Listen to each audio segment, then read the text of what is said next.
T limited and light चालू कर लेता हूँ अब ठीक। T limited and E limited are in same industry. तो जो टी लिमिटेड है और ई लिमिटेड है वो सेम इंडस्ट्री में ही है। The former is in negotiation for acquisition of the latter. यानी जो टी लिमिटेड है वो एक्वायर करना चाहता है ई लिमिटेड को। तो जो टी लिमिटेड हुआ वो एक्वायर हो गया और जो ई लिमिटेड हो गया वो हमारा टारगेट कंपनी हो गया। Important information about the companies as per their latest financial statement is as follows। तो कुछ इन्फॉर्मेशन में देखिए, फाइनेंशियल इन्फॉर्मेशन देख लेते हैं क्या है। 10 रुपये के जो फेस वैल्यू के शेयर्स हैं वो कितने, टी लिमिटेड के 12 लाख, ये क्या हो गया, जो टी लिमिटेड के हैं वो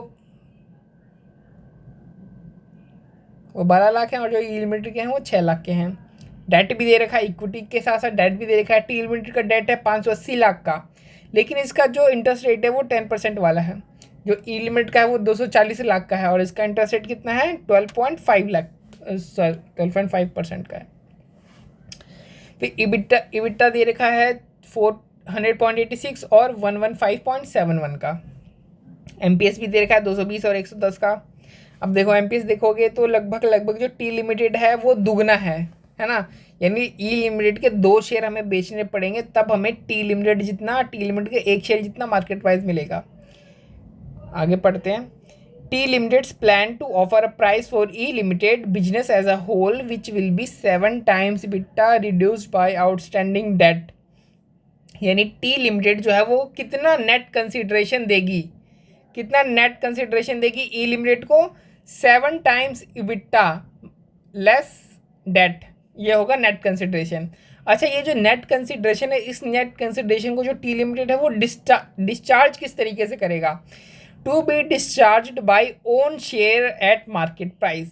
कह रहा है कि अब इतना नेट कंसिडरेशन तो आपको पे करना है, तो मैं क्या करूँगा, आपको अपने शेयर के फॉर्म में पे करूँगा। लेकिन अपने शेयर कितने शेयर दूंगा, तो देखो इतना मुझे आपको पे करना है, टोटल न्यूमिनेटर में जो भी अमाउंट आएगा उतना आपको मेरे को पे करना है। और मेरे एक शेयर की मार्केट प्राइस कितनी है, 220 है। तो अगर मेरे एक शेयर की मार्केट प्राइस इतनी है, मुझे आपको इतना पे करना है, तो डिवाइड करके नंबर ऑफ शेयर्स निकल करके आ जाएगा कि मुझे आपको एक्चुअल में कितने शेयर जो है वो इशू करने हैं। इस तरीके से मैं क्या करूँगा, आपको नेट कंसिडरेशन की पेमेंट कर दूंगा शेयर के फॉर्म में। अब ई लिमिटेड देखो, ई लिमिटेड क्या कह रहा है कि किस तरीके से पेमेंट चाहिए ई लिमिटेड को। E Limited is planning to seek 1 share in T Limited for every 2 share in E Limited based on the market price। तो जो E Limited है वो कह रहा है कि मुझे अपने 2 शेयर के बदले में आपका 1 शेयर चाहिए। और ये किस बेस पे कह रहा है, ये मार्केट प्राइस के बेस पे ये बात ये कह रहा है, क्योंकि देखो ना, है ना, इसका आधा ही तो है, या फिर ये यूँ कह लो इसका दुगना है ये। यानी इसके 2 शेयर लगेंगे इसके 1 शेयर के लिए। तो ये वही बात तो कह रहा है ई लिमिटेड कि मेरे को अपने 2 शेयर के बदले में आप मेरे को 1 शेयर दे देना। यानी एक्सचेंज रेशियो कितनी आ रही है, 1:2 की आ रही है। यानी नेट कंसिडरेशन ये मांग कितना रहा है, ये मांग रहा है हमसे, इसके टोटल नंबर ऑफ शेयर्स कितने, 6 लाख नंबर ऑफ शेयर्स हैं। और ये अपने शेयर्स की एक तरफ से मार्केट वैल्यू ही तो मांग रहा है आपसे। तो 6 लाख इंटू 110 ये क्या होगा, मार्केट वैल्यू हो गया। और ये नंबर ऑफ शेयर्स कितना मांग रहा है, डिवाइड बाय 220। कह रहा है ना कि आपके शेयर्स की एक शेयर की वैल्यू 220 है। यानी टोटल नंबर ऑफ शेयर्स मेरे को आपको कितने दोगे, डिवाइड कर दो, टोटल नंबर ऑफ शेयर्स निकल के आ जाएंगे। तो कह रहा है इतने नंबर ऑफ शेयर्स आप मेरे को दे देना। टी लिमिटेड कह रहा है कि ये आपका नेट कंसिडरेशन है। जो ई लिमिटेड कह रहा है नहीं मेरा नेट कंसिडरेशन तो ये है, मेरे पास 6 लाख का शेयर है और एक शेयर की वैल्यू 110 रुपया है। तो नेट कंसिडरेशन मेरा ये हुआ। तो लेकिन खैर जो छोड़ो, दोनों अलग अलग बातें कर रहे हैं। जो टैक्स है वो 30% का है यहाँ पे। अच्छा, आपको कोई भी दिक्कत आ रही हो ना, अगर आपको कोई भी ऐसा लग रहा हो कि मैं नहीं ठीक से समझा रहा हूँ तो कमेंट में डाल देना, ठीक है। Calculate and show the following under both alternatives T limiteds offer and E limiteds plan.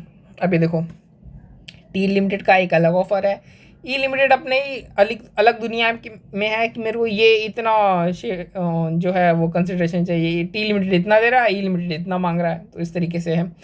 तो हमको क्या करना है, देखो ये वैसे तो 5 चीज़ आपसे पूछी है, बट ये 5वीं चीज़ है ना, ये थ्योरेटिकल क्वेश्चन है, तो इसको अभी आप इग्नोर मार दो। और बचे आपके पास ये 4। तो आपको ये चारों चीज़ें हैं, जो भी आपसे 4 रिक्वायरमेंट मांग रहा है, इसको एक बार आपने किसके पॉइंट ऑफ व्यू से बताना, टी लिमिटेड के पॉइंट ऑफ व्यू से बतानी है, यानी टी लिमिटेड के ऑफर के अकॉर्डिंग ये चारों चीज़ आपने बतानी है। और उसके बाद ये चारों चीज़ें आपने ए लिमिटेड के प्लान के अकॉर्डिंग बताना है, ठीक है। और जो कह रहा है कि जो डेसिमल है वो 2 डेसिमल प्लेसेस तक आने चाहिए। तो सबसे पहले हम टी लिमिटेड के ऑफ़र के अकॉर्डिंग चीज़ें बताएंगे। तो टी लिमिटेड का ऑफ़र ये है, ठीक। तो इसको मैं थोड़ा सा साफ कर देता हूँ, है ना।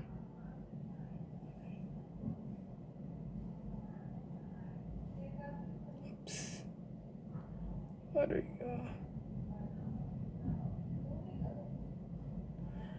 तो अभी एक पल के लिए ना आप इसको भूल जाओ, ई लिमिटेड का। अभी हम टी लिमिटेड के अकॉर्डिंग चल रहे हैं, तो ई लिमिटेड वाला जो भी है सब भूल जाओ। एक मिनट, ये मत भूलना, ये तो गड़बड़ हो जाएगी। टैक्स वाला मत भूलना आप, टैक्स तो 30% है ना, ठीक है। तो ये भूल जाओ, ई लिमिटेड ने कितना मांगा। अभी सिर्फ टी लिमिटेड का याद रखो कि कंसिडरेशन इतनी है और इस तरीके से इतने नंबर ऑफ शेयर में पे कर दी जाएगी, ठीक है। तो फर्स्ट चीज़ इसने हमसे क्या मांगी, आप नेट कंसिडरेशन पेबल कितना है, यार हमने तो ऑलरेडी निकाल लिया ना, 7 इंटू EBITDA माइनस डेट। तो ये हमारी नेट कंसिडरेशन है 7 इंटू EBITDA माइनस डेट। तो 7 इंटू EBITDA कितना हो गया, EBITDA आप देखोगे तो कितना है, कह रहा ना कि तुम्हारा जितना भी EBITDA होगा उसको 7 टाइम्स मैं दूंगा लेस आपका डेट। तो EBITDA की ये EBITDA हो गया, और डेट कितना है, डेट 240 लाख का डेट है। तो 7 इंटू 115.71 लेस 240, 11.51 लेस 240। तो ये कितना हो गया, नेट कंसिडरेशन हो गया। सेकंड में number of shares to be issued by T limited. तो टी लिमिटेड कितने नंबर ऑफ शेयर इशू करेगा, तो जाहिर सी बात है ना, ये अपने मार्केट प्राइस के बेस पे नंबर ऑफ शेयर इशू करेगा। तो इतना नेट कंसिडरेशन पेबल इसको करना है, और इसके एक शेयर की कीमत 220 रुपये है, यानी ये इतने नंबर ऑफ शेयर इसको इशू करेगा ई लिमिटेड को। EPS of T limited after acquisition, यानी पोस्ट मर्जर EPS हमसे पूछ रहा है। और पोस्ट मर्जर EPS का वैल्यू तो आपको पता है इस तरीके से निकालते हैं, तो निकाल लेते हैं पोस्ट मर्जर EPS का वैल्यू यहीं पे खड़े खड़े। वैसे मैं खड़ा हूँ, हो सकता है आप बैठे हुए हों, गंदे जोक्स। खैर, EAT ऑफ टी लिमिटेड, तो टी लिमिटेड का अर्निंग आफ्टर टैक्स कितना है। तो देखो EBITDA तो हमें दे रखा है, बट हमें नहीं दे रखा है अर्निंग आफ्टर टैक्स, नहीं दे रखा है, अर्निंग EBITDA दे रखा है। तो हम तो EBITDA से अर्निंग आफ्टर टैक्स हम निकाल सकते हैं ना। उसमें से हम क्या माइनस करेंगे, उसमें से हम इंटरेस्ट माइनस कर देंगे, उसमें से हम डेप्रिसिएशन माइनस कर देंगे, उसमें से हम टैक्स माइनस कर देंगे, तो हमारा अर्निंग आफ्टर टैक्स निकल कर आ जाएगा। तो EBITDA कितना है अभी 400.86 है, और इसका कितना 115.71। हमें तो दोनों का चाहिए ना अर्निंग आफ्टर टैक्स। तो 400.86 और 115.71 लेस क्या करेंगे, इंटरेस्ट। इसका है 10% का इंटरेस्ट टी लिमिटेड का, है ना। 580 लाख का 10% कितना हुआ 58 लैक्स, और 240 लाख का 12.5% इंटरेस्ट आप जोड़ोगे तो कितना होगा 30 लाख। तो उसमें से हमने इंटरेस्ट लेस किया, अब डेप्रिसिएशन भी लेस करना। बट डेप्रिसिएशन के बारे में आप देखो कहीं पे भी नहीं दे रखा डेप्रिसिएशन के बारे में, पूरे में कहीं पे भी नहीं दे रखा डेप्रिसिएशन। तो डेप्रिसिएशन नहीं भी लिखोगे तो भी चलेगा आपका। बचा टैक्स, 30% टैक्स लेस कर दो, तो आपका कितना आ जाएगा अर्निंग आफ्टर टैक्स, आपका दोनों का आ गया 240 प्लस 8। तो इधर कर दो 240 प्लस 8, आपका अर्निंग आफ्टर टैक्स आ गया।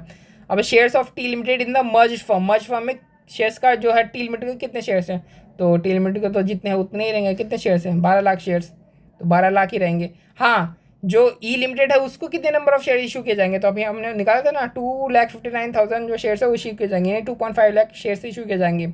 तो टोटल अर्निंग आफ्टर टैक्स भी हमारे पास है, और टोटल नंबर ऑफ शेयर्स भी है मर्ज फॉर्म में कितने होंगे शेयर्स। तो इन दोनों को डिवाइड कर दो, तो आपका जो आफ्टर मर्जर का जो EPS है वो निकल करके आ जाएगा। तो हमारा निकल करके कितना है 20.56। फोर्थ में क्या पूछा है, एक्सपेक्टेड मार्केट प्राइस पर share of T limited after acquisition, यानी पोस्ट मर्जर। अब हमसे MPS पूछ रहा है, क्या पूछ रहा है, पोस्ट मर्जर MPS। अब देखो पोस्ट मर्जर MPS तो चलो ठीक है, MPS पहले कैसे निकालता है, दो तरीके होते हैं, तो market cap divide by number of shares, तो MPS आपका निकल करके आ जाएगा। दूसरा होता है पी रेशियो की मदद से हम यानी पी रेशियो का जो फॉर्मूला होता है उसी से हम क्या निकालते हैं, MPS निकाल लेते हैं। बट हमें क्या निकालना है, मार्केट कैप आपको दे रखा, क्या आपको अपने को मार्केट कैप दे ही नहीं रखा है। तो अब दूसरा फॉर्मूला हम किस पी रेशियो का मतलब पी रेशियो वाला जो फॉर्मूला है वो हम यूज़ करेंगे, ठीक है। अब जो पी रेशियो वाला फॉर्मूला है, अगर ये फॉर्मूला में जो सारे फिगर्स है अगर प्री मर्जर वाले हैं तो MPS या APS जो भी हमें निकालना है वो प्री मर्जर वाला निकलेगा। लेकिन अगर सारे फिगर्स इसमें पोस्ट मर्जर वाले हैं तो हमारा M P C E P S जो भी हम निकालना चाहते हैं वो क्या निकलेगा, पोस्ट मर्जर वाला। हम निकालना क्या चाहते हैं, हम तो पोस्ट मर्जर ही निकालना चाहते हैं ना, आफ्टर एक्विजिशन निकालना चाहते हैं हमें शेयर प्राइस, यानी post merger M P S निकालना चाहते हैं। यानी सारी फिगर्स हमें कौन सी चाहिए होंगी, सारी फिगर्स हमें चाहिए होंगी पोस्ट मर्जर वाली। तो पी ई रेशो से देखो, ये रहा P E ratio, post merger से हमें निकालना ना।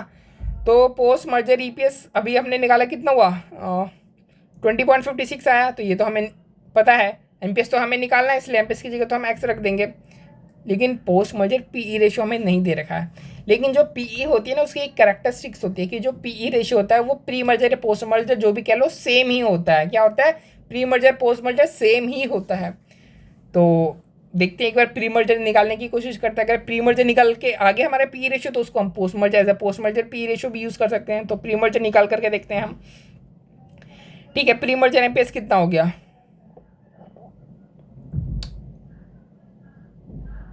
ये 220 एम पी एस तो हमें पता है 220 ई पी एस चाहिए। अब लेकिन pre merger E P S आपको नहीं दे रखा है, आपको इबिट्टा दे रखा है। तो इबिट्टा से आप क्या कर सकते हो, इबिट्टा से आप अर्निंग आफ्टर टैक्स निकाल लोगे। अर्निंग आफ्टर टैक्स को फिर क्या करोगे, नंबर ऑफ शेयर से डिवाइड कर दोगे, तो आपका ई पी एस निकल करके आ जाएगा, जो कि हमने यहाँ पे ऑलरेडी निकाल रखा है। इबिट्टा हमारा ये था, इसको हमने क्या किया था, अर्निंग आफ्टर टैक्स निकाल लिया था, इसका 240 का अर्निंग आफ्टर टैक्स निकल करके आ गया। इसको हम क्या करेंगे, डिवाइड करेंगे नंबर ऑफ शेयर से। नंबर ऑफ शेयर कितने हैं, 12, यानी 240 डिवाइडेड बाई 12, मतलब आपका 20 आपका आ गया ई पी एस। तो 20 ई पी एस आ गया। तो M P S by E P S करोगे तो आपका जो प्री मर्जर पी ई है वो कितना आ गया, 11। इसको हम as a post merger P E भी यूज़ कर सकते हैं। तो पोस्ट मर्जर पी ई हमारे पास आ गया, ई पी एस भी आ गया। आप एम पी एस तो हम आराम से निकाल सकते हैं। तो सॉल्व करोगे तो आपका एम पी एस कितना आ जाएगा, 226.16। ये आपका आ गया post merger M P S. तो हमने ये चारों पॉइंट निकाल लिए, बट हमने T limited as a T limited का जो नेट कंसिडरेशन है या टी लिमिटेड का जो ऑफर है, हमने वो यूज़ करके चारों चीज़ें निकाली। अब हमें ई लिमिटेड का यूज़ करके चारों चीज़ें निकालनी है। ई लिमिटेड का आपको पता है, ई लिमिटेड ई इतना नेट कंसिडरेशन मांग रहा था। कह रहा था कि मेरे को क्या करना है, 6 लाख शेयर्स है मेरे और एक शेयर की मार्केट प्राइस कितनी है, 110, यानी आप मेरे को नेट कंसिडरेशन कितना दो, 6 लाख इंटू 110। अगर आप नेट कंसिडरेशन आप मेरे को शेयर्स में पे करना चाहते हो, तो आपको इतना पे करना है और आपके एक शेयर की वैल्यू 220 है, यानी डिवाइड करोगे तो जो भी वैल्यू आएगी उतने शेयर्स आप मेरे को दे देना। इस तरीके से बोला था ना ई लिमिटेड। तो ई लिमिटेड का देखते हैं। तो सबसे पहले हमें क्या निकालना है, सबसे पहले ई लिमिटेड का नेट कंसिडरेशन पेबल निकालना। तो ऑलरेडी यहाँ से निकाल सकते हो आप। 6 लाख इंटू 110 करोगे तो कितना आएगा, 6 लाख इंटू 110 करोगे तो आपका आएगा 660, 6 lakh into 110। Number of shares to be issued by T limited, T limited इसको कितने नंबर ऑफ शेयर इशू करेगा, तो कंसिडरेशन डिवाइड बाय 220 जो कि टी लिमिटेड का मार्केट प्राइस है। तो कितने नंबर ऑफ शेयर इशू किए जाएंगे, टी लिमिटेड के 3 lakh number of share issue किए जाएंगे। तो बहुत ईजी है। थर्ड में क्या है, हमें आफ्टर एक्विजिशन का ई पी एस निकालना है। क्या निकालना, after acquisition E P S. तो after acquisition E P S का फॉर्मूला तो देखो मैंने आपको ये रहा है ना। इसमें हमें क्या करना होता है, इसमें हमें दोनों कंपनीज का अर्निंग ले लेते हैं divide by number of share जो भी मर्ज फर्म का होता है। तो दोनों कंपनी का जो अर्निंग्स है वो कितनी है, 300 लाख की, 300 लाख है ना दोनों कंपनीज के। एक मिनट मैं देख लेता हूँ। हाँ, 240 plus 60, 300 lakh.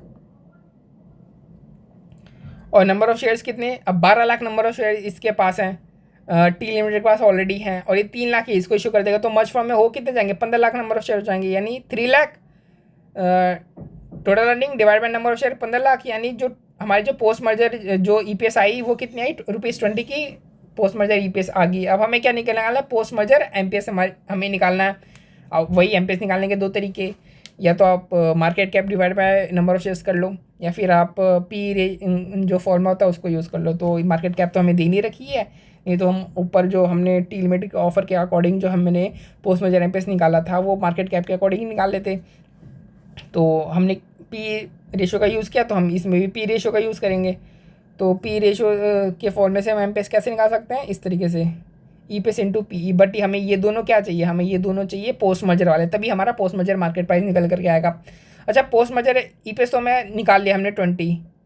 Post merger P ई रेशो क्या होगा, तो पोस्ट मर्जर पी रेशो हम निकालना पड़ेगा ना, दे थोड़ी रखा है। पोस्ट मर्जर आपका पी ई कितना, पोस्ट मर्जर पी ई तो निकालना पड़ेगा, तो निकाल लेते हैं। लेकिन पोस्ट मर्जर पी निकालेंगे कैसे, हमें तो एमपीएस भी निकालना ही है, पी भी निकालना है, तो ऐसे तो होगा नहीं, तो हमें तो पीई चाहिए तभी तो एमपीएस निकलेगा। तो वही पोस्ट मर्जर की जो पीई रेशियो होता है उसका कैरेक्टरिस्टिक्स होता है कि वो पोस्ट मर्जर और pre merger by default same ही रहता है। तो अब अगर हम ई लिमिटेड के ऑफर के अकॉर्डिंग जो हमारा प्री मर्जर पीई है अगर हम वो निकाल लें तो हम ये भी निकाल लेंगे एमपीएस पोस्ट मर्जर। तो देखो निकालते हैं।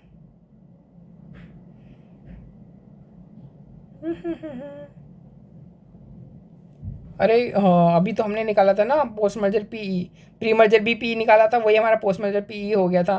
तो जो मर्ज फर्म है उसका तो प्री मर्जर पीई तो सेम ही है पोस्ट मर्जर के, तो प्री मर्जर तो हमने निकाल रखा है ऑलरेडी 11, तो वो हम यहाँ पे यूज़ कर सकते हैं इंटू 11। तो आंसर करोगे तो कितना आ गया आपका पोस्ट मर्जर एमपीएस 220 का आ गया। अब advantages of acquisition of T limited वो आपने लिखने हैं यहाँ से, वो आप देख करके याद करके रट करके देख लेना। Better market share, synergy, cost reduction, operating efficiency, competition आपकी अवॉइड हो गई। एक तरीके से आप ऐसे देखो रियल लाइफ में ओप्पो और वीवो दोनों आपस में कॉम्पीट कर रहे हैं, बट ये हैं एक ही मतलब पेरेंट कंपनी के हैं, तो एक तरीके से तो कंपटीशन ख़त्म ही कर दी ना उन्हें, यानी चिट भी मेरा पट भी मेरा।